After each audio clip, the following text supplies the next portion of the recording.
everybody. You know, Chef Eddie. It's kind of boring. Chef Eddie, Chef Eddie. Chef Eddie-licious, I don't know. You can call me Chef Abdu, that's Arabic for Eddie. Chef Mashdoob, that's dummy.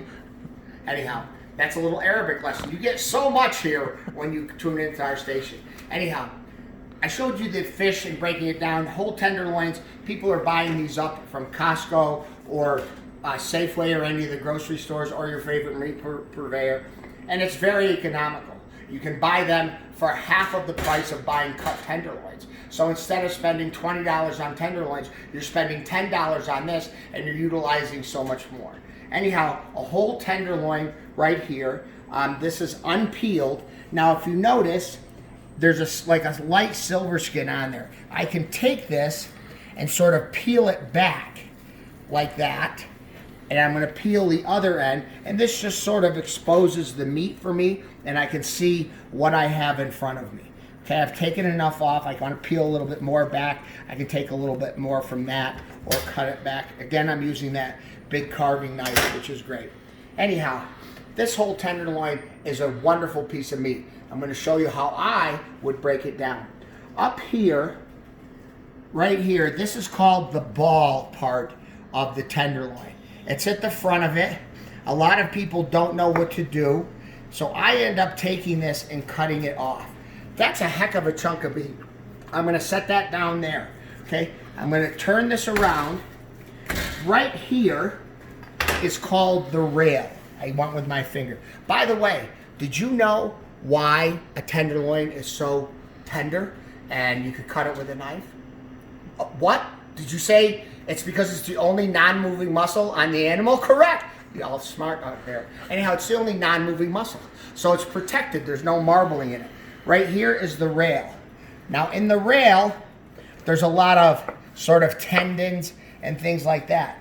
There's a lot of fat that you have in there. Now you sit there and say, I can't really use that.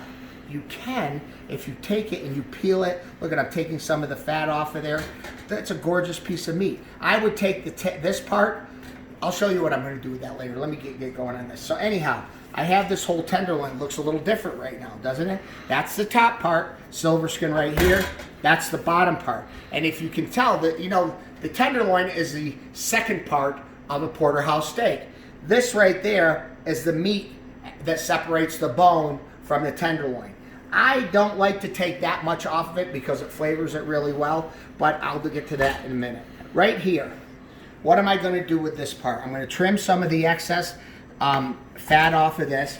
This is a small little piece. I can't cut a thick tenderloin, but I can take that off and I can use that for sauteed tips, kebabs, anything else like that, but that's a great piece of meat there. I will get to that in a minute. Here I have my tenderloin. Up here, I'm going to turn it upside down, take a little piece off, as I did the fish, remember? I took a little piece off. I'm going to take this. That silver skin is tough. It will never cook out. So I'm going to hold that piece, and I'm going to cut it this way, all the way down. There you go.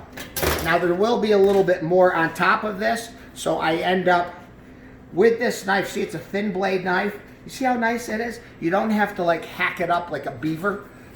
You just want to take the stuff off that you don't want to cook with. Okay, over here, there's a little bit of silver skin left. Again, I'm choking up on the knife. There's better control, and just coming right down just like this. And I'm not taking that much meat because the meat is the most expensive part. Flipping it over, there's a piece of fat right here. I'm going to take it all the way down. I'm not going to throw this in with the stock. I can use that.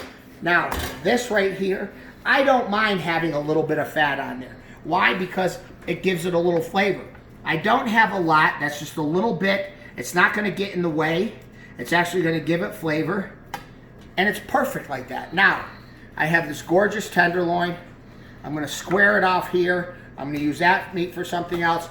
There, I have a gorgeous piece of tenderloin that I'm going to cut into 6-ounce steaks, 8-ounce steaks, whatever you or your family likes. But I've utilized all of that, and there I have 5 beautiful steaks. See that? Now, that's there. This part, the ball part, people don't know what to do with it, but that's a beautiful piece of the tenderloin. So what I do is I look at it, I start taking it apart and taking some of the fat. Again, I'm going to do the silver skin thing that I did before. Take off a little bit of the excess silver skin fat. That's a gorgeous piece of meat. Most people would throw that out. I'm going to square it off to use for my kebabs. And there I have 2 more gorgeous pieces of filet that I've utilized from that ball that people don't know what to do with. Okay, now comes the part where the rail. This rail, as chefs, I know all the chefs around the country and cooks love grilling this. It's got great flavor, but it tends to be a little gristly. So I'm going to take some of the gristle out. You see some of that gristle that's in there? And I'm going to look at this. I'm going to try picking this apart a little bit. I'll cut it like that. That's a gorgeous little piece of meat. But there's a silver skin, so I would take it and just take that off like that. I love using this carving knife. Granted, I use a knife a lot, kind of like I'm a chef surgeon, I guess. Anyhow, there's a beautiful piece of meat that I can throw on the grill that up. It's perfect.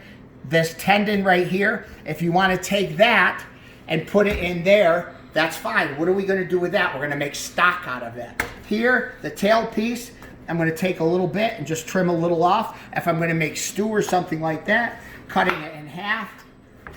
This way, I've used every part of the tenderloin there is. That was the tail piece there, like that in there. Again, I haven't wasted anything on here, and I've paid full price for it, 10 to 11 bucks a pound. There's the rail tail right there. So I have prime fillets right over here. I have prime kebab meat or tenderloin tips, or if you want to make it into a stew, you can.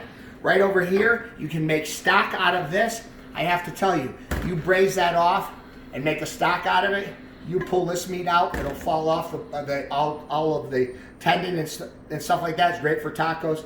This, I like to call it a taster's choice. When we're grilling, you throw it on there while you're cooking. It's a little treat for everybody to try. Anyhow, whole tenderloin, broken down. You utilize every little bit. That's our steak tip of the day. See ya.